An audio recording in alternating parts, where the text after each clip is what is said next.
কিছু কিছু লোক আছে যারা মানে পশ্চিমবঙ্গ থেকেও তারা এখনো ওই পূর্বসূরিদের আগের লোকের মতো বাংলাদেশের অ্যাকসেন্টটা ব্যবহার করি।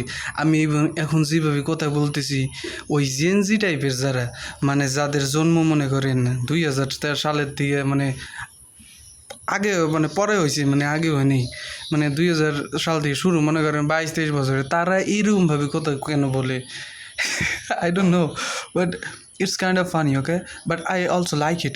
But the thing is, যে এইভাবে কথা বলতে হলে বিশেষ করে মেয়েরা যখন বলে ফেসবুকে লাইভ যখন আসে কিছু কিছু সাম টাইম অফ মে যখন লাইভ করে যে বলবা বেগ this kind of thing.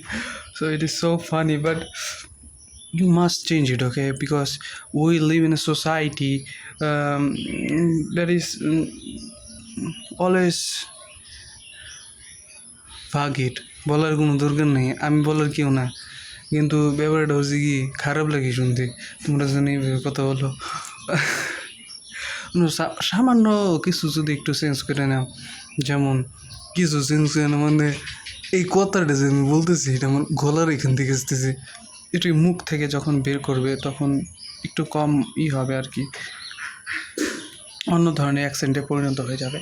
তো দ্য ফ্যাক্ট ইজ যে এই পুরোটাকে চেঞ্জ না করতে পারলেও আমাদের কনভারসেশনের থ্রু মানে একটু ভালো লোকের সাথে কথা বলতে হবে, হ্যাঁ, তাহলে এখন ঠিক হবে, নয়তো ঠিক হবে না। কারণ এটা একটা গুরুতর সমস্যায় দাঁড়াবে যখন যখন মানে